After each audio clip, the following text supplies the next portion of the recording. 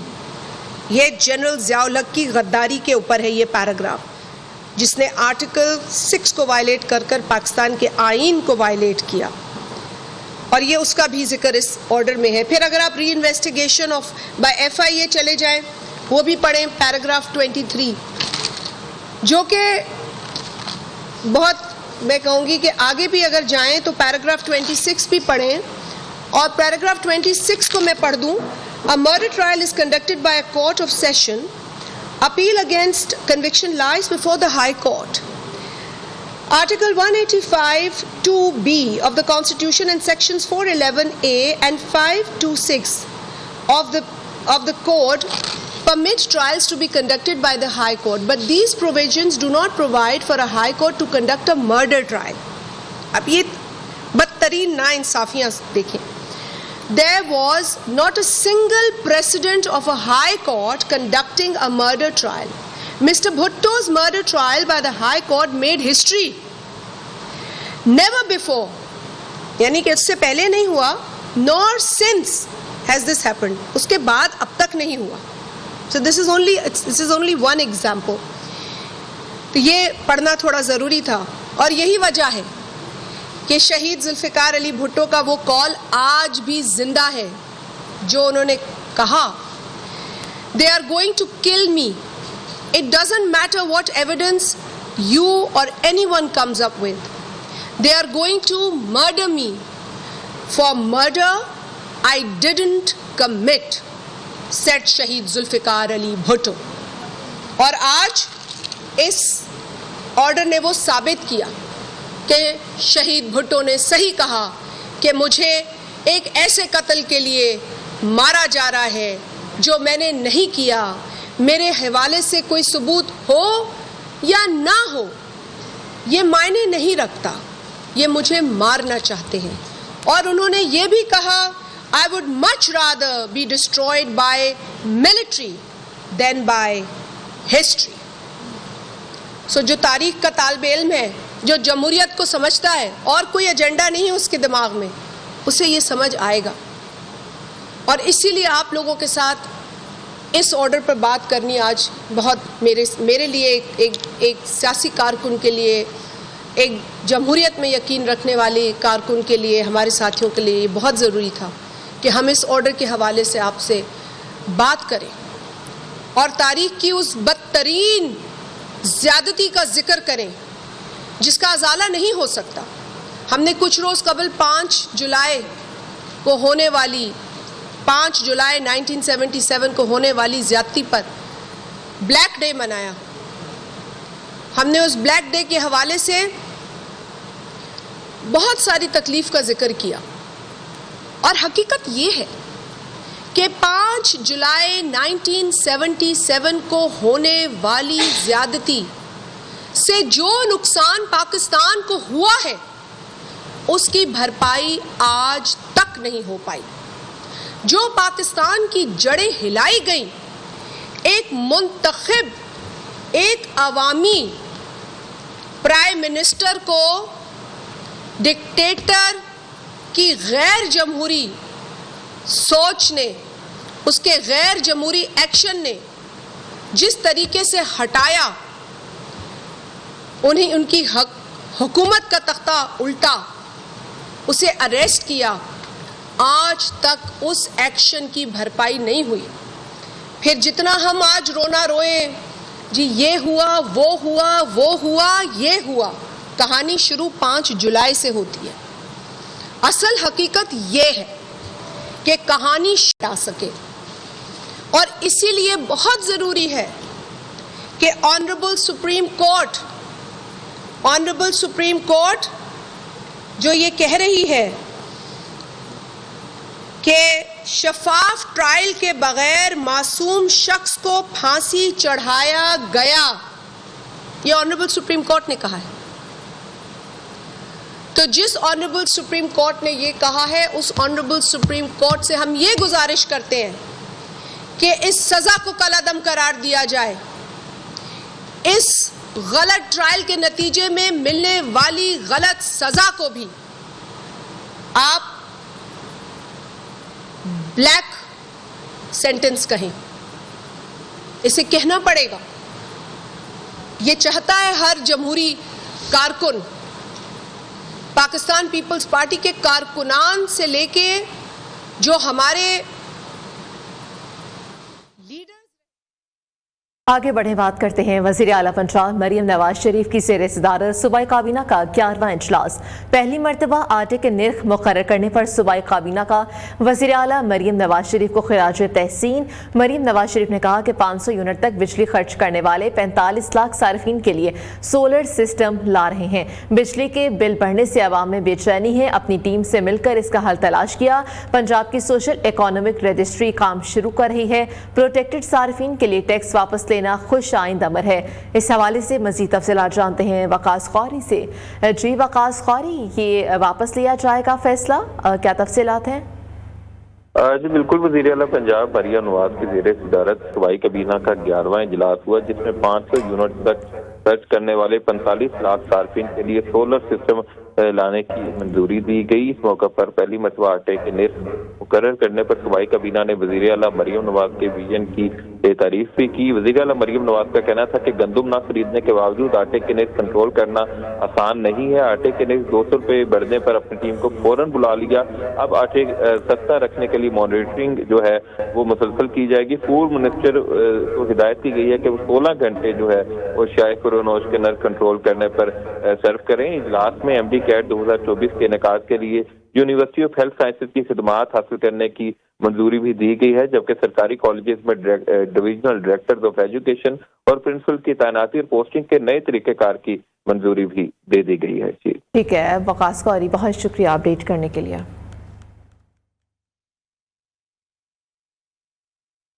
یہاں پر ایک بریک شامل کریں گے، لیکن اس سے پہلے نیوز اپڈیٹس.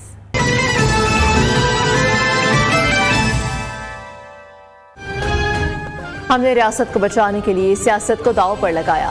وزیر اعظم شہباز شریف کا توانائی کے حوالے سے تقریب سے خطاب. کہا پچھلی حکومت نے سیاست بچانے کے لیے معیشت کو داؤ پر لگایا.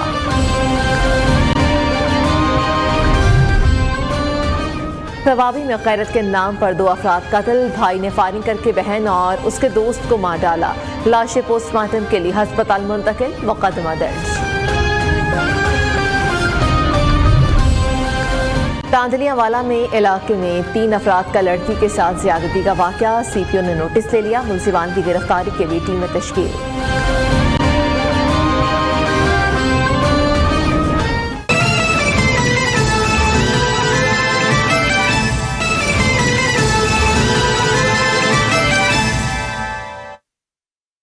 ویلکم ہے. خبر شامل کریں. شمالی وزیرستان میں سیکورٹی فورسز اور دہشت گردوں کے درمیان فائرنگ کا تبادلہ ہوا. 2 دہشت گردوں کو جہنم واصل کر دیا گیا. فائرنگ کے تبادلے میں کیپٹن محمد اسامہ بن ارشد بہادری سے لڑتے ہوئے شہید ہو گئے. علاقے میں کسی بھی دہشت گرد کے خاتمے کے لیے سینیٹائزیشن آپریشن کیا جا رہا ہے. مزید تفصیلات جانتے ہیں جاوید بلوچ سے، بیورو چیف اسلام آباد. جاوید بلوچ، بتائیے گا سیکورٹی فورسز کی جانب سے یہ آپریشن کیا گیا ہے اور دہشت گردوں کو جہنم واصل بھی کر دیا گیا، کیا تفصیلات ہیں؟ جی مریم، 2 دہشت گردوں کو جو ہے وہ جہنم واصل کیا گیا ہے. کیپٹن اسامہ جو ہے اپنی پارٹی کو لیڈ کر رہے تھے اور خود سب سے آگے تھے. فائرنگ کے تبادلہ میں جب یہ فائرنگ کا تبادلہ ہوا تو 2 دہشت گرد جو ہے وہ ہلاک ہوئے، انہیں جہنم واصل کیا گیا. لیکن اس فائرنگ کے تبادلہ میں کیپٹن اسامہ بھی زخمی ہوئے اور زخمی کتاب نہ لاتے ہوئے شہید ہو گئے. بہت شکریہ جاوید بلوچ اپڈیٹ کرنے کے لیے. خبر مانی کا اس تک پریس کانفرنس کر رہے ہیں، آپ کو براہ راست لیے چلتے ہیں. مطلقات یتربصن بانفسہن 3 قروء کہ طلاق یافتہ عورتیں اپنے آپ کو روک کے رکھیں 3 قروء یعنی 3 طہر تک. اس کا سادہ مفہوم یہ ہے کہ 3 مہینے طلاق یافتہ عورت کی عدت بنتی ہے. تو اس مدت کا تعین اللہ نے اپنے پاک کلام کے اندر واضح فرما دیا ہے. لہٰذا اس سے کم مدت کے اندر اگر نکاح دوبارہ کر لیا جائے تو شرعی اعتبار سے وہ ناجائز ہوتا ہے. فتاوی جات کے اندر ہم اگر آتے ہیں تو اس کے اندر بھی اسلامی تاریخ کے اندر جو سب سے اہم ترین فقہی احکامات جس کے اندر موجود ہیں، جسے فتاوی عالمگیری کہتے ہیں، فتاوی ہندیہ بھی کہتے ہیں، اس کے کتاب الطلاق کے باب العدت کے اندر بھی طلاق یافتہ عورت کی جو عدت ہے وہ 3 مہینے ذکر کی گئی ہے۔ اس کے علاوہ در مختار باب العدت کے اندر بھی طلاق یافتہ عورت کی عدت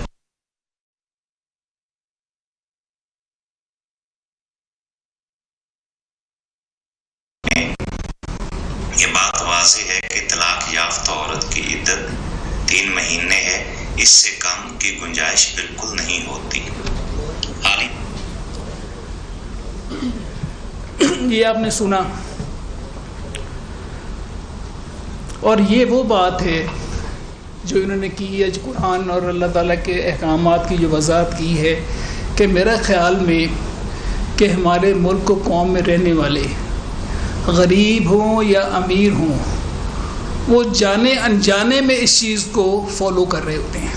اس میں ان کو بتانا نہیں پڑتا کہ عدت کا اتنا وقت ہے، آپ نہ کریں، کیونکہ یہ ایک ہمارا کلچرل ویلیو ہے اور معاشرے میں یہ ایکسیپٹیبل بات ہے۔ کبھی کسی گھر میں نعوذ باللہ اللہ نہ کرے کہ اللہ رحم کرے، کبھی ایسا واقعہ، حادثات، طلاق کے ہوتے رہتے ہیں، اور ہم نے دیکھا ہے کہ انہوں نے کبھی بھی جلد بازی نہیں کی، چاہے وہ غریب گھر ہے چاہے امیر ہیں۔ میں نے تو یہی دیکھا ہے کہ وہ اس کو اس طرح سے منوان فالو کرتے ہیں کہ جس طرح ہماری ایک سوسائٹی کا یہ حصہ ہے۔ اب بات آ جاتی ہے کہ اس کیس کی، میں آپ کے سامنے آج نہ مظلوم بن کے نہیں آیا ہوں، میں اس لیے مظلوم بن کے نہیں آیا ہوں، آپ کو مظلوم جو ہیں میں ان کا بھی حال دکھاؤں گا اور آپ کو سناؤں گا کہ مجھے سمجھ نہیں آ رہی کہ جب اللہ تعالیٰ کا قرآن پاک میں فرمان ہے کہ اس وقت تک عورت رکی رہے ایک مدت تک، تو کیا جلدی پڑی تھی کہ ہمیں کیا ضرورت پڑ گئی تھی ان کو کہ 39 دن کا ہم نے ثابت کر دینا کہ 39 دن فٹافٹ نکاح کر لیں۔ اگر وہ اس قرآن پاک کی اس آیت کو مان لیتے تو آج جو ان کی وکلاء کی فوج ہے جس میں سلمان اکرم راجہ صاحب اور سلمانی جنگ لڑ رہے ہیں کہ ثابت کرنا ہے جی 39 دن کی عدت ہوتی ہے، تو اس کی ضرورت ہی نہ محسوس ہوتی، وہ رک جاتی آگے کیا مہینے بعد اس کی عدت ختم ہو جانی تھی، مہینہ سوانہ مہینے بعد اس کے بعد نکاح کر لیتی۔ یہ ریزن ضرورت کیا پڑی ان کو کہ ایک تو نکاح کر لیا، جو میرا گھر ٹوٹا یا نہیں ٹوٹا میں اس کی بیان نہیں کروں گا آپ سے، میں صرف اس بات پہ ہوں کہ اگر آپ کو اتنی جلدی تھی اس کی قوم کو وجہ تو بتا دیں کہ آپ نے ایک نکاح 1 جنوری کو کر لیتے ہیں جو کہ عدت کی مدت پوری ہونے سے پہلے ہے، پھر اس کو غلط بیانی کر کے چھپایا کیوں گیا؟ اس کو کیوں یہ بتایا گیا عوام کو کہ یہ غلط ہے؟ بلکہ جنہوں نے یہ نیوز بریک کی تھی، عمر چیمہ تھے میرا خیال، عمر چیمہ صاحب جو جیو کے ساتھ تھے میرا خیال اس وقت، انہوں نے یہ خبر دی، ان کے خلاف پی ٹی آئی والی پارٹی پیمرا میں گئی کہ یہ شخص ناجائز باتیں کر رہے ہیں، غلط خبریں پھیلا رہے ہیں، ہمارا کوئی نکاح نہیں ہوا۔ پیمرا میں ان کی کمپلینٹ ہے، آپ ریکارڈ چیک کر لیں کہ وہاں پہ ہے کہ نہیں، اور اس کی وضاحت ٹی وی پہ بھی یہ ملزم نے کی کہ جی میں نے ابھی تک کوئی نکاح نہیں کیا، میں نے تو رشتے کی پروپوزیشن بھیجی ہوئی ہے۔ اور یہ میں شوڈ ہیو شو دم دس، یہ پی ٹی آئی والے ان کی جو سینٹرل سیکریٹریٹ کا لیٹر ہے ڈیٹڈ 7 جنوری، پہلی کو نکاح ہوا، 7 جنوری کو وہ ڈینائی کر رہے ہیں کہ ایسا کوئی نہیں ہوا، نکاح ہوا ہی نہیں ہے، اور یہ صرف ہمارے خلاف اور بچوں کو خراب کرنے کے لیے یہ کوشش کر رہے ہیں، اور یہ عمر چیمہ کی یہ بات ہے۔ اگر آپ چاہیں تو میں آپ کے سامنے یہ رکھ سکتا ہوں، اس کی آپ کاپیز لینا چاہیں تو لے لیں۔ اب کیا مجبوری کیا تھی، کیوں اس طرح کیا گیا؟ اتنا بڑا مجھے سمجھ نہیں آ رہی کہ جی ایک پرائم منسٹر اس لیول پہ آدمی، اور وہ قوم کے ساتھ جھوٹ بول رہے، فیملی والوں کے ساتھ جھوٹ بول رہے، جس خاندان کو اس نے اتنا ادب کا مقام سمجھا ان کے ساتھ جھوٹ بول رہے، اور اسے کسی نے آج تک غلط نہیں کہا. جو ساری 4.5 سال سے برا بھلا کہا گیا وہ ہمیں کہا گیا کہ یہ غلط ہیں, انہوں نے یہ کر دیا. اسے تو سب نے مبارکیں دی تھیں, کسی نے اسے نہیں سوال کیا. آج تک کوئی سوال نہیں کر رہا کہ آپ نے غلط بیانی کیوں کی اور آپ نے کیوں دوبارہ کیا. اس کے بعد پھر دوسرا موقع آ گیا جی کہ اب انہوں نے ایک نکاح اور کیا 18 فروری کو, جس کے گواہان آپ کے سامنے انہوں نے بتایا بھی ہے, مفتی صاحب بھی ہیں. دوبارہ کیوں کرنا پڑا؟ کوئی چیز غلط ہوئی ہے تو دوبارہ کیا. تو اس کو جھوٹ کو اس طرح چھپا کے اگر ہمیں یہ مثالیں دیتا ہے کہ ویسٹرن کنٹریز میں یوں ہوتا ہے, ویسٹرن کنٹریز میں یوں ہوتا ہے, اس کے آئیڈیلز ہیں, تو ویسٹرن کنٹریز میں اگر ایسا کوئی چیز پکڑی جائے تو وہ تو یا تو استعفیٰ دے دیں گے اور وہ ہر چیز سے فارغ ہو جاتے ہیں. ادھر ہم صرف مثالیں دے رہے ہیں.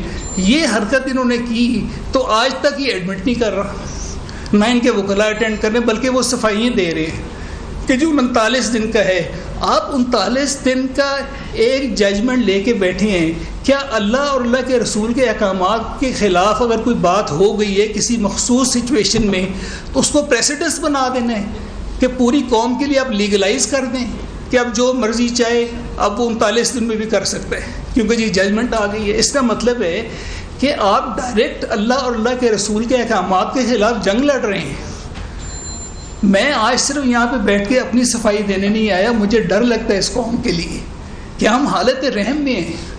ہم اللہ اور اللہ کے رسول کے احکامات کے بالکل ڈائریکٹلی مترادف کام کر رہے ہیں اور پھر اس کو کور اپ بھی کر رہے ہیں اور ہر طریقے سے اسے پولیٹیکل ایشو بنا کے رکھ دیا گیا کہ جی پولیٹیکلی اس کو ختم کرنا چاہ رہے ہیں.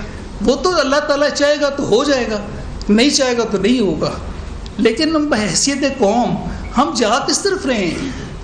میں جگانا یہ چاہ رہا ہوں کہ ہم کبھی نماز پہ سزا ہے کہ آپ نے نماز نہیں پڑھی سزا دیں گے, روزے پہ نہیں ہے. ایسے معاملات پہ چھوٹے چھوٹے ایشوز پہ جو مورل ہمارے کلچرل چیزیں ہیں جو معاشرتی بہتری کے لیے ہیں اس میں سزائیں رکھی کیوں گئی کہ یہ معاشرے کو بہتری کی طرف رکھتا ہے. فیملیز میں لڑائیاں نہیں ہوتی, فساد نہیں ہوتے. یہ جو عدت کا رکھا گیا یہ اس لیے ہوتا ہے کہ اس میں ہو سکتا ہے کہ ان کی ریکنسیلیشن ہو جائے, ہو سکتا ہے یہ 2 گھر دوبارہ بس جائیں. یہ اس لیے تو نہیں ہوتا کہ فٹافٹ گزارے اور جلدی سے کر لے.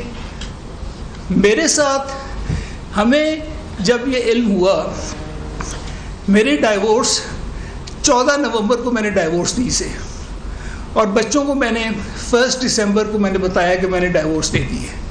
بچے روئے کہ بابا یہ نہ کرتے. میں کہا بیٹا اب ہاتھ سے بات گزر گئی تھی. 24 دسمبر کو میرے کزن کی شادی میں نے وہاں پہ اس نے میرے سے پوچھا کہ آپ مسز کا ہے. میں کہا یار میری ڈائیورس ہو گئی ہے.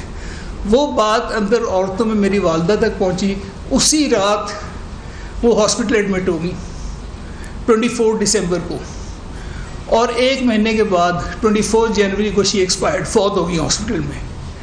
میں ہاسپٹل میں تھا تو اس کا بھائی بشرا بی بی کا بھائی 3-4 جنوری کو نکاح کے بعد آ کے میرے پاس کھڑا ہے, والدہ کی میری طبیعت پوچھنے آیا ہے. تو میرے بھائیوں نے کہا کہ تمہیں پتہ ہے کہ تمہاری بہن کی طلاق ہو گئی ہے. اسے پتہ ہی نہیں تھا کہ طلاق ہو چکی, اس سے یہ نکاح کی تو بات ہی بات ہے. اس کے گھر والوں کو علم نہیں تھا کہ ڈائیورس ہو چکی ہے, جبکہ میں اپنے بچوں کو بتا چکا ہوں. 1 جنوری کا نکاح کا ٹوٹل ڈینائل تھا. زلفی بخاری کے میسیجز ابھی میرے فون میں ہیں جہاں پہ وہ قسمیں اٹھا رہے ہیں کہ میاں صاحب ایسی کوئی بات ہوئی نہیں ہے, ایک پروپوزیشن تھی ہم نے وڈرا کر لی ہے. تو پورے قوم کے سامنے جھوٹ بول رہے ہیں اور ہم سارے اس کی بات مان رہے ہیں, اور سوشل میڈیا اس کو اس طرح کور اپ کر رہے ہیں کہ جیسے وہ تو بالکل صحیح ہے, اس گھر نے ان کو خراب کر دیا. مجھے اپنے گھر کی کوئی نہیں ہے, اللہ مالک ہے. یہ اس قوم کے ساتھ ہوا کیا ہے؟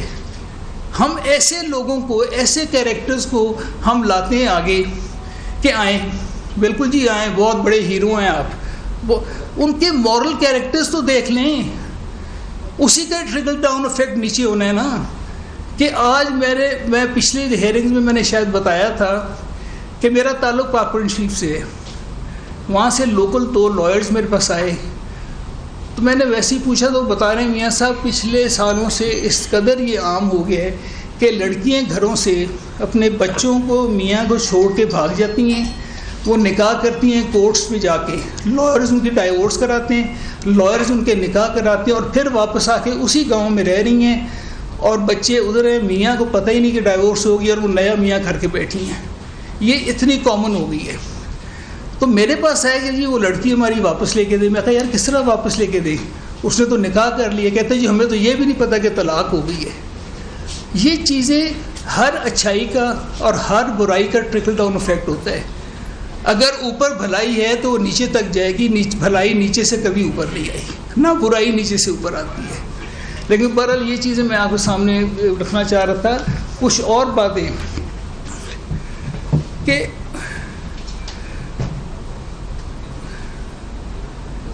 اب یہ جو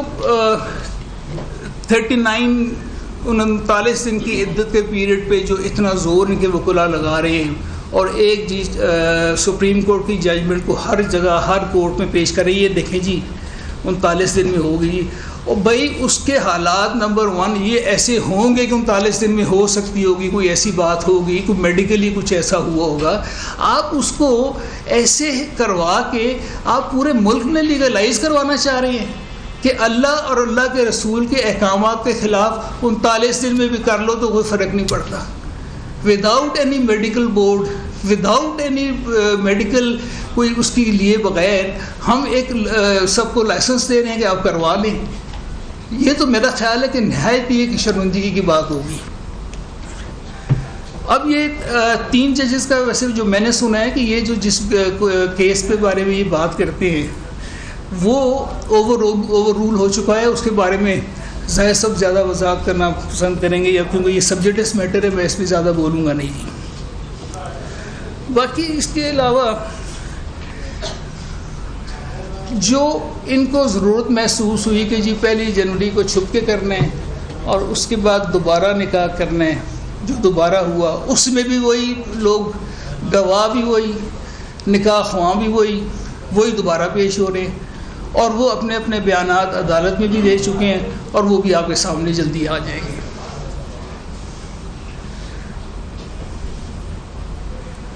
اب میں صرف یہ سوچ رہا ہوں کہ اگر شریعت کا معاملہ واضح ہو چکا ہے تو ہم اسے تو پس پش ڈال رہے ہیں اور ہر لاجک، ہر دلیل کو سامنے لا کے پریزنٹ کرنے ہیں صرف اس لیے کہ کیس جیت جائیں. یہ ہار یا جیت کیس کی نہیں ہے، یہ ہار یا جیت میری یا اس کی نہیں ہے. اس میں آپ اللہ اور اللہ کے رسول کے احکامات سے ڈائریکٹ ٹکر لے رہے ہیں اور مجھے ڈر ہے کہ ہم کس طرف جا رہے ہیں. میں نے ان ینگسٹرز کو دیکھا ہے، ان کو پتہ ہی نہیں اس بات کا، ان کو نہ کسی نے بتایا ہے کہ یہ ہوتا ہے، اس میں شریعت کیا کہہ رہی ہے، قرآن پاک کیا کہہ رہا ہے، اللہ تعالیٰ کے حکم کیا ہیں. ہم اپنی مرضی کے مطابق اگر یہ سب کو اتنی آزادی، اگر یہی آزادی ہے تو پھر اللہ ہی حافظ ہے اس قوم کا. اور یہ ہو نہیں سکتا کہ ہم اگر لا الہ الا اللہ محمد رسول اللہ پڑھنے والے ہیں، دل سے ماننے والے ہیں، اور ہم کہتے ہیں کہ اسلامک ریپبلک آف پاکستان ہے، تو پھر یہ کیسے ہو سکتا ہے کہ ایسے قانون ہم کو ایسے اجازت دے دیں. میرا ضمیر گوارا نہیں کرتا اور میرا نہیں خیال کہ عوام کا بھی ضمیر گوارا کرے گا، اس قوم کا ضمیر گوارا کرے گا. میں آپ سے یہی درخواست کروں گا کہ آپ بھی میری آواز، میری باتیں آپ بھی سنیں اور پہنچائیں تو صحیح، لوگوں کو باخبر تو کریں. ہم نے ان کو صرف انفارم کرنا ہے، ہدایت دینا نہ دینا اللہ تعالیٰ کی ذات کا کام ہے، وہ ہماری ذمہ داری نہیں ہے. دوسرا، اس میرے پرٹیکولر کیس میں ڈیلے کر رہے ہیں جی، یہ جان کے کوشش کر رہے ہیں ڈیلے ہو جائے. میں کیوں ڈیلے چاہوں گا؟ جو پچھلا انیشل جو لوور کورٹ میں یہ ٹرائل ہوئی ہے، یہ 4 مہینے کیس چلے، اور 4 مہینے میں سے شروع کے مہینہ 1.5 مہینے میں جو ڈیٹس آئی ہیں آپ ریکارڈ دیکھ لیں کہ اس میں یہ جو 2 ملزمان ہیں، ایک تو جیل میں تھا اڈیالہ میں، اور جو دوسری ہے وہ پیش ہی نہیں ہوتی تھی. کبھی ہاسپٹل میں ہیں جی، کبھی طبیعت خراب ہے، پیشیوں پہ پیشی. اور ہم آ رہے ہیں 4 مہینے کے بعد اس کا فیصلہ آیا تھا جو ان کے خلاف آیا. اس کے بعد یہ اپیل شروع ہوئی ہے. اب اپیل میں وہی باتیں کہ جی آپ ڈیلے کر رہے ہیں، آپ ڈیلے کر رہے ہیں. میں کیوں ڈیلے کروں گا؟ کیا مجھے کوئی پولیٹیکل مفاد ہے؟ ہاں، جو جلدی چاہ رہے ہیں ان کو پولیٹیکل فائدے ضرور ہیں، کیونکہ یہ کیس پولیٹیسائز کر دیا گیا ہے. اس کو اللہ اور اللہ کے رسول کے احکامات سے ہٹ کے ڈیل کیا جا رہا ہے. یہ سمجھا جا رہا ہے کہ یہ بھی ایک سیاسی کیس ہے، اس کو جلدی جلدی ختم کرائیں. کیوں جلدی ختم کرائیں؟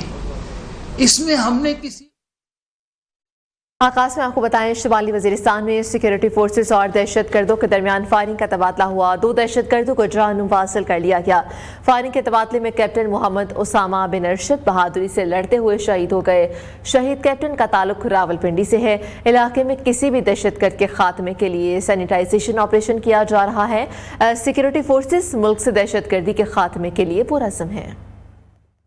شہید کیپٹن محمد اسامہ بن ارشد کا تعلق آپ کو بتاتے چلیں دہشت گردوں کے خاتمے کے لیے علاقے میں سینیٹائزیشن آپریشن جاری ہے. جاوید بلوچ ہمارے ساتھ موجود ہیں، بیورو چیف اسلام آباد. جی جاوید بلوچ، بتائیے گا آپریشن کیا گیا اور جس میں شہید بھی ہو گیا ایک جوان. مریم، یہ شمالی وزیرستان میں فائرنگ کا تبادلہ ہوا ہے.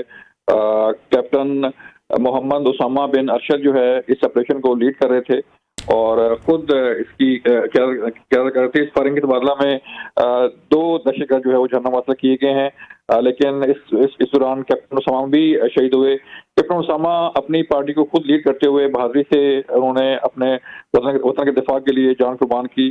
ان کا تعلق جو ہے وہ راولپنڈی سے تھا اور انہوں نے 4 سال تک جو ہے وہ پاک فوج کے لیے اپنی خدمات انجام دی اور پھر آج شہید ہو گئے. ٹھیک ہے جاوید بلوچ، بہت شکریہ اپڈیٹ کرنے کے لیے. کراچی میں بارشوں کا سلسلہ شروع ہو گیا. کراچی کے بہت سے نالوں کی صفائی کا کام مکمل نہ ہو سکا. سولجر بازار نالا اس وقت کچرے سے بھرا ہوا ہے. نالا ابلنے کی صورت میں اطراف کے مکین متاثر ہوں گے. مزید تفصیلات جانتے ہیں سمیہ خورشید سے. جی سمیہ، انتظامیہ کیا کہتی ہے، کب صفائی کی جائے گی اس کی؟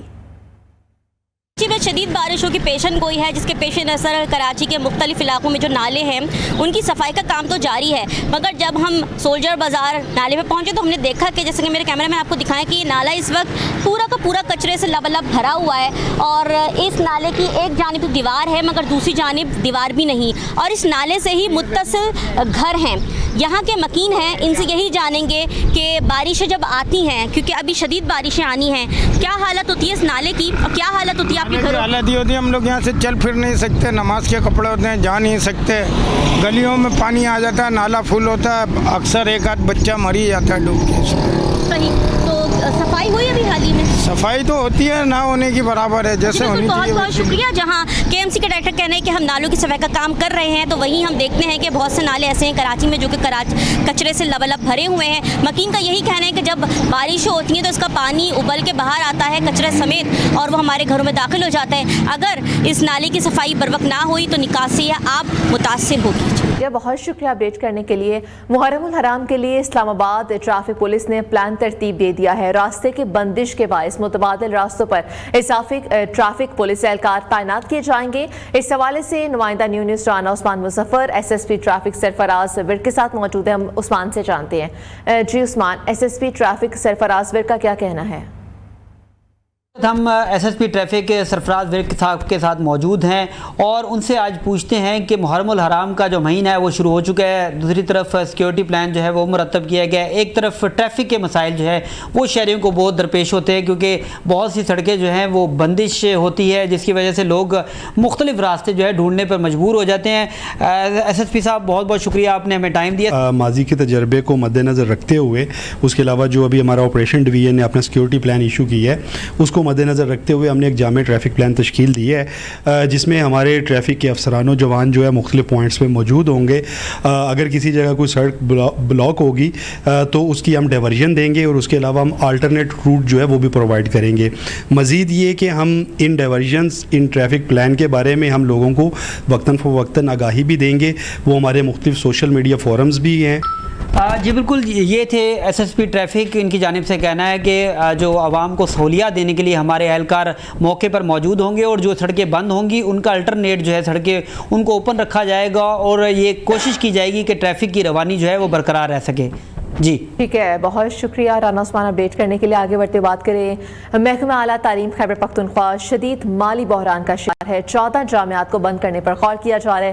اعلیٰ تعلیم کے لیے قائم ٹاسک فورس نے زرعی یونیورسٹی، ڈی آئی خان اور سوات سمیت 14 جامعات کو دیگر یونیورسٹیز کے کیمپس میں تبدیل کرنے کی تجویز دے دی ہے۔ فاٹا یونیورسٹی کا مستقبل بھی خطرے میں پڑ چکا ہے اور اس متعلق 11 جولائی کو حتمی فیصلہ بھی متوقع ہے۔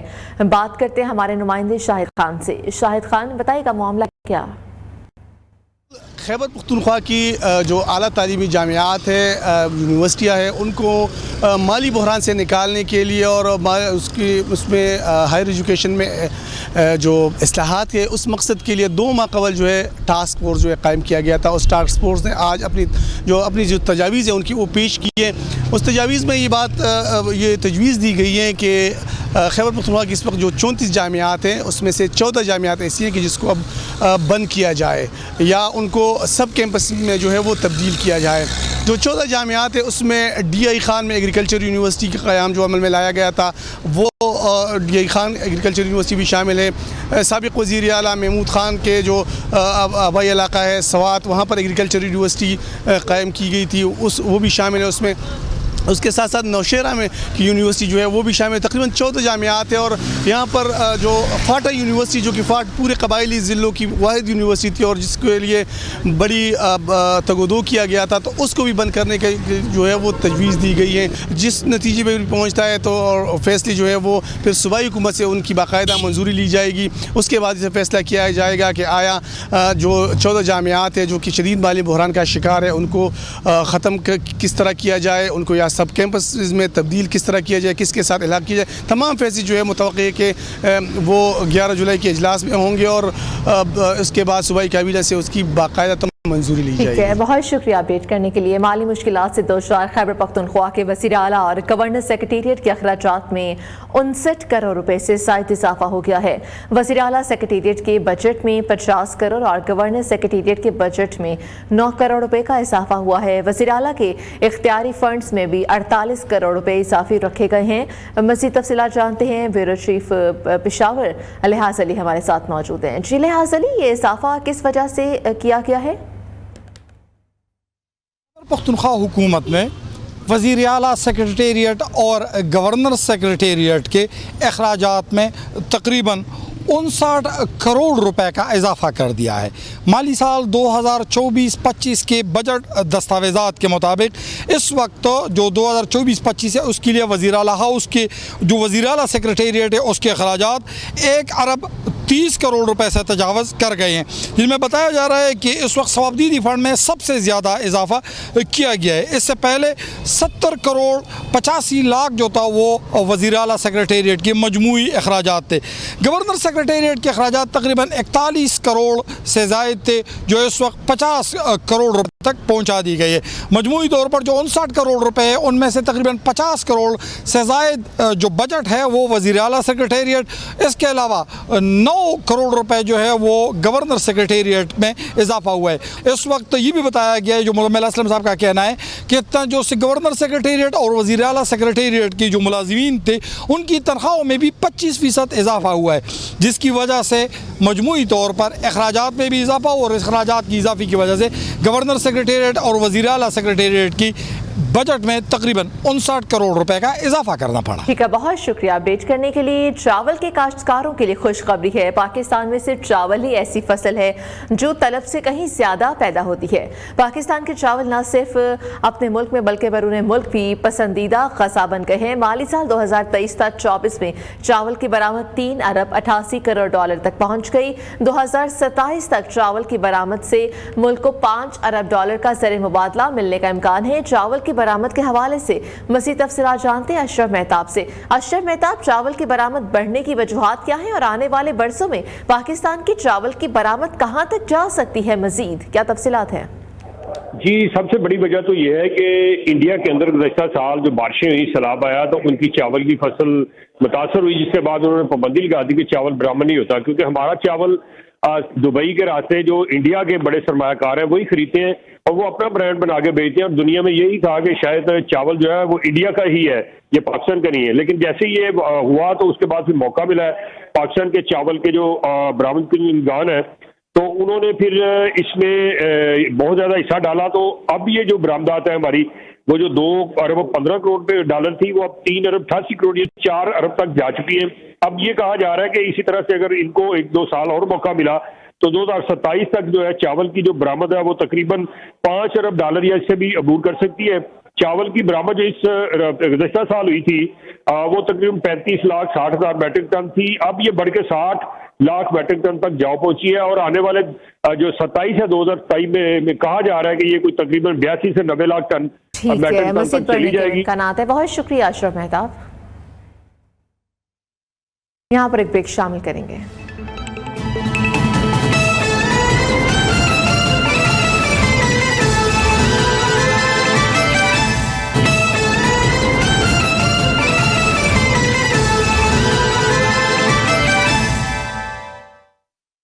پنجاب کے میٹرک امتحانات کا میدان لڑکوں نے مار لیا. زیادہ تر پوزیشنز گورنمنٹ سکولز کے طلباء اور طالبات کے نام رہی ہیں. ٹاپ 10 میں 22 لڑکے جبکہ 14 لڑکیاں شامل ہیں. بہاولپور بورڈ کے آکاشا طارق 1193 نمبر لے کر پنجاب بھر میں اول، اور ملتان بورڈ کے انس نوید 1191 نمبر کے ساتھ دوسرے نمبر پر رہے. لاہور بورڈ میں دانش اسکول میاں والی کے ایان کاشف کی 1190 نمبر کے ساتھ پنجاب میں تیسری پوزیشن ہے، جبکہ سرگودا بورڈ کی تینوں پوزیشن بھکر کے گورنمنٹ اسکولوں کے طلبہ لے اڑے. ڈی جی خان بورڈ میں تمام پوزیشنز لڑکوں کے نام رہیں. ٹاپ 10 میں راولپنڈی بورڈ کا ایک بھی طالب علم شامل نہیں ہے.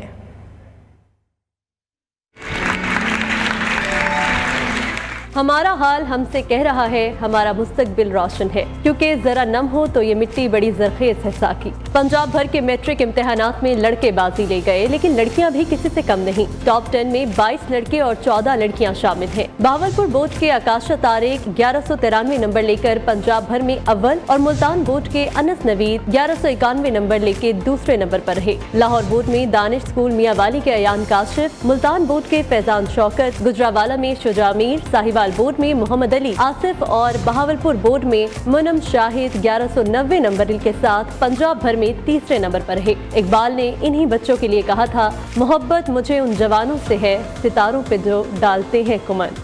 فیصل آباد بورڈ کی عروج فاطمہ 1189 کے نمبر کے ساتھ چوتھے نمبر پر رہیں. ملتان بورڈ سے رانیہ شاہد 1188 نمبر کے ساتھ پنجاب بھر میں 5ویں پوزیشن پر رہیں. سرگودا بورڈ میں بھکر کے 3 طالب علم محمد علی عبداللہ، شہریار خان، سجاد احمد 1187 نمبر لے کر مشترکہ طور پر اول رہے. پنجاب بھر میں ان کی 6ٹھی پوزیشن بنتی ہے.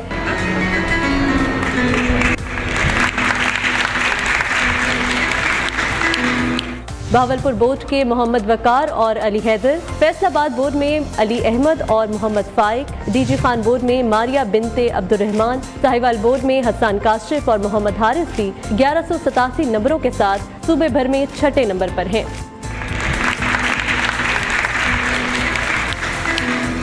لاہور بورڈ کی ماہین سجاد اور معیز حیدر، ڈی جی خان بورڈ میں انشال فاطمہ، گجرانوالہ میں محمد ولید، فیصل آباد بورڈ میں معظم طفیل 1186 نمبر لے کر 7ویں پوزیشن پر ہیں. لاہور بورڈ سے عبیرہ اصغر، عبداللہ عثمان، زینب آصف اور سحر شکیل، گجرانوالہ میں عبیرہ شاہد اور میمونہ لیاقت، سرگودا بورڈ میں محمد ساجد، ڈی جی خان بورڈ میں عنایا زینب اور علینا آصف 1185 نمبروں کے ساتھ صوبے بھر میں 8ویں نمبر پر ہیں. لاہور بورڈ میں لائبہ افضال، سرگودا بورڈ میں احمد ریاض خان نے 1184 نمبر لے کر پنجاب بھر میں 9ویں، اور بہاولپور بورڈ کے زین رحمان نے 1183 نمبر لے کر 10ویں پوزیشن حاصل کی.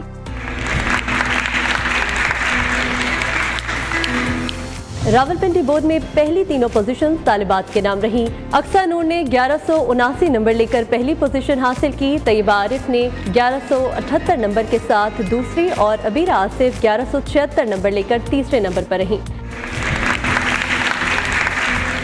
یہ منزل نہیں آغاز سفر ہے. میٹرک امتحانات میں اپنی کارکردگی کا لوہا منوانے والے بچوں کو اقبال کا یہ پیغام یاد رکھنا چاہیے. تو شاہی ہے پرواز ہے کام تیرا، تیرے سامنے آسماں اور بھی ہے.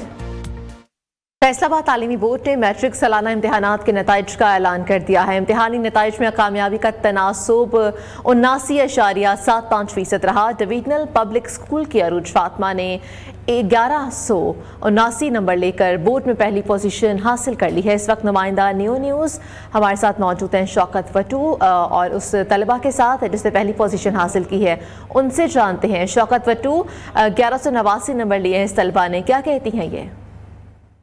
فیصل آباد تعلیمی بورڈ نے بھی جو سالانہ امتحانات کے نتائج کا اعلان کر دیا ہے اور سالانہ امتحانات کے نتائج میں اس دفعہ جو ہے وہ لڑکیوں نے لڑکوں کو مات دے دی ہے. پہلی جو پوزیشن ہے اوور آل تعلیمی بورڈ فیصل آباد میں وہ عروج فاطمہ نے حاصل کی ہے. ہمارے ساتھ عروج فاطمہ موجود ہے، ہم ان سے جانتے ہیں. میں نے 1189 مارکس کے ساتھ پورے فیصل آباد میں اوور آل پوزیشن حاصل کی ہے اور میں اس کا کریڈٹ میرے پیرنٹس اور میرے ٹیچرس کو زیادہ، جنہوں نے جو ہے بہت زیادہ ایفرٹس کی. ان ایفرٹس کے ساتھ ساتھ ان کی دعاؤں کا نتیجہ ہے. ہاں جی بالکل، عروج فاطمہ کا کہنا ہے کہ وہ اپنے والدین کی دعاؤں کی وجہ سے آج اس مقام پر پہنچی ہیں، اساتذہ کی محنت کے باعث اس مقام پر پہنچی ہیں اور وہ مستقبل میں جو ہے وہ میڈیکل کے شعبے میں جانا پسند کریں گے. جی ٹھیک ہے، بہت شکریہ. فیصل آباد بورڈ میں گورنمنٹ اسکولوں اور محنت کش والدین کے ساتھ طلباء نے مختلف گروپس میں نمایاں پوزیشنز حاصل کی ہیں. گورنمنٹ جامعہ چشتیہ ہائی اسکول کے طالب علم حسب علی نے جرنل گروپ میں پہلی پوزیشن حاصل کر لی، جبکہ جوہر گرلز ہائی اسکول میں پاور لومز اور ورکر محنت کش مشتاق کی بیٹی نے جرنل گروپ طالبات نے پہلی پوزیشن حاصل کی. دیگر 5 محنت کش والدین کے بچوں نے بھی نمایاں پوزیشنز حاصل کرنے والے طلباء میں اپنا نام شامل کر لیا ہے. طلباء نے اپنی کامیابی کو اساتذہ کی محنت اور والدین کی دعاؤں کا نتیجہ قرار دے دیا. تو میں اللہ تعالیٰ کا بڑا شکر گزار ہوں کہ انہوں نے مجھے چنا اس کے لیے کہ میں آج الحمدللہ فیصل آباد بورڈ میں ایک گورنمنٹ اسکول کا اسٹوڈنٹ ہو کے میں نے 2nd پوزیشن لی ہے اور اس کا میں سارے کا سارا جو کریڈٹ ہے وہ اپنے ٹیچرز، جو اسکول کے ٹیچر ہیں، ہیڈ ماسٹر ہیں اور میرے جتنے بھی دوست ہیں جنہوں نے مجھے ڈیڈیکیٹڈ کیا، والدین ہیں اور جتنے میرے دوست انہوں نے بوسٹ اپ کیا اور ساتھ میرے والد صاحب کھڑے ہیں اور ان کا بڑا کلیدی کردار ہے. میں بہت خوش ہوں آج اپنی پوزیشن حاصل کرنے پہ اور مستقبل میں ڈاکٹر بننے کا پلان ہے. اللہ کا بہت شکر ادا کرتی ہوں اور انشاءاللہ اللہ مزید ایسی کامیابیوں سے نوازے اور مجھے زندگی کے مقصد میں کامیاب کرے. میری ایکسائٹمنٹ بہت زیادہ ہے کہ میرے والدین، میرے اساتذہ اکرام کے محنت اور ان کی لگن سے، ان کی محبت اور شفقت کے ذریعے میں اس مقام پر پہنچ سکا ہوں. الحمدللہ اللہ کے کرم سے میں بہت خوش ہوں اس کامیابی پر اور میری اس کامیابی میں اللہ تعالیٰ کے بعد میرے پیر مرشد کا بہت بڑا کرم ہے مجھ پر، جن کی وجہ سے آج میں اس مقام پر ہوں الحمدللہ. اور اس کے بعد اساتذہ کی محنت ہوتی ہے، پیرنٹس بھی جو موٹیویٹ کرتے ہیں، اس موٹیویشن سے جو بچہ آگے. یہاں پر شامل کریں گے ایک بریک، لیکن اس سے پہلے نیوز اپڈیٹس. احوال بتا رہے ہیں منظور حسین انگاریا. جی منظور بتائیے گا. میں 40 ڈگری سینٹی گریڈ گرمی کے بعد جو ہے گرمی کا زور ٹوٹ چکا ہے. لسبیلا میں شدید تیز بارشوں کا سلسلہ شروع ہو چکا ہے. لسبیلا کے پہاڑی علاقوں سمیت بیلا، اتھل، لاکڑا، وندر، گڈانی اور ہب دریجی میں تیز طوفانی بارشوں کا سلسلہ جاری ہے. صدر مملکت آصف علی زرداری اس وقت میڈیا سے خطاب کر رہے ہیں. جوانوں السلام علیکم. آج میں پاکستان کے دل لاہور میں پاکستان کی ایک نامور رائٹر، دانشور پروفیسر وارث میر کی یادگار آپ کے ساتھ تعزیب کر رہا ہوں، یاد تازی کر رہا ہوں. اور آج اگر میں غلط نہیں ہوں تو محترمہ فاطمہ جناح کی بھی ولادت کا دن ہے، تو ان کا نام لینا بھی بہت ہی ضرورت ہے. اور تقریر میری ساری یہ سب بچے کر گئے ہیں جتنے پوائنٹس ہم نے لکھے ہوئے تھے، تو میں نے فلبدی کرنی پڑے گی.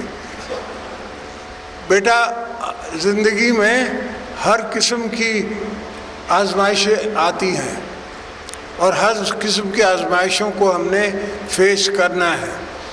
بی بی ساری زندگی لڑتی رہیں. حالانکہ یہ حامد میر صاحب کی بات صحیح ہے جو کہہ رہی تھے، تو یہ بات بھی ان کی صحیح ہے. میں یہ کہنے والا تھا مگر وہ پہلے ہی کہہ گئے.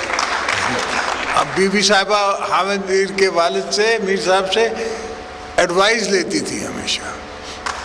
خیر، آج کے زمانے میں اور آج کے حالات میں بالکل سوشل میڈیا کا دور ہے، پاور ٹو دا پیپل ہے، پاور ٹو دی انڈیویجول ہے، انڈیویجول پاورفل ہے، ہر چیز ہر بات اپنی وہ دنیا کے سامنے رکھ سکتا ہے، مگر ان میں بھی ایک گروپنگ ہوئی ہے، ایک اس کے اندر سوشل سیکٹر اور کیپٹلسٹ سیکٹر چل رہا ہے۔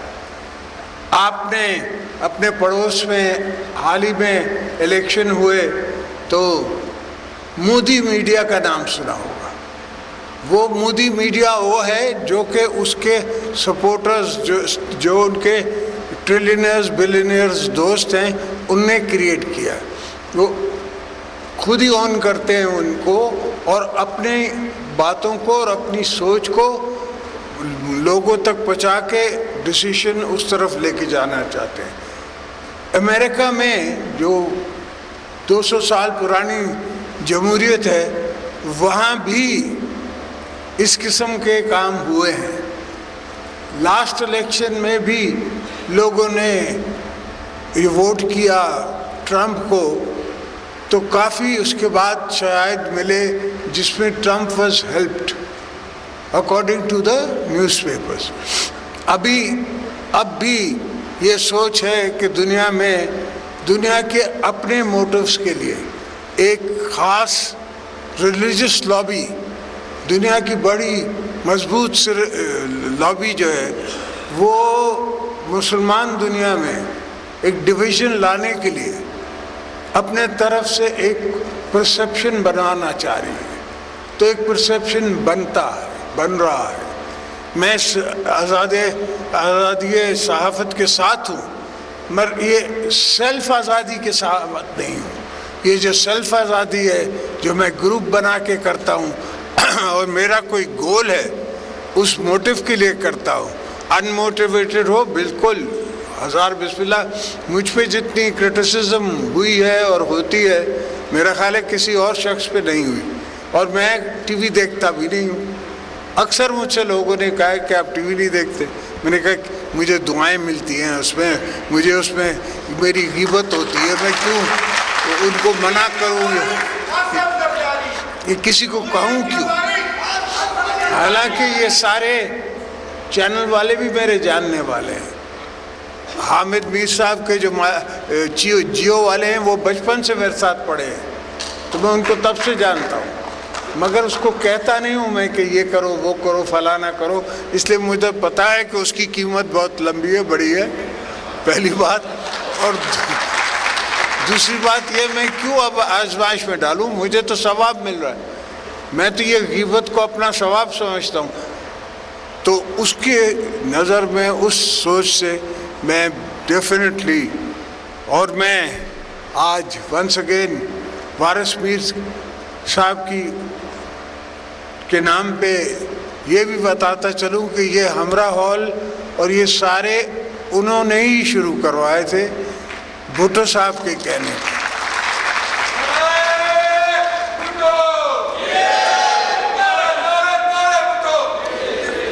اور جس انجیکشن کی فیصل میر بات کر رہا ہے یہ چیزیں ہوتی ہیں، یہ چیزیں ہوئی ہیں، ان دا پاسٹ بھی ہوئی ہیں اور ہمارے ساتھ بھی ہوتی رہی ہیں۔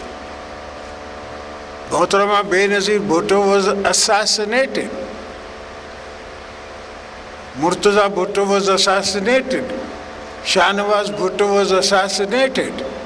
تو اساسینیشن پیپلز پارٹی کی تاریخ میں یا ہسٹری میں یا ہمارے نظر میں آئی ہے، ہوئی ہے، اور ہم نے اس کا مقابلہ کیا ہے۔ جو کراچی میں the bomber he was trying to get under the truck, اگر وہ ٹرک میں نیچے آ جاتا تو پوری قیادت آپ کی ایک ساتھ ہی بلو اپ ہو جاتی۔ ہم نے چین بنائی ہوئی تھی لوگوں کی جن نے اس کو اندر گھسنے نہیں دیا، وہ باہر اس نے ایکسپلوژن کیا۔ تو اساسینیشنز میں سمجھتا ہوں بالکل ہوتی رہی ہیں اور اپنی ہماری ہسٹری میں بھی ہوتی رہی ہیں، اور one has to be careful۔ لکلی ہمارا ایمان ایسا ہے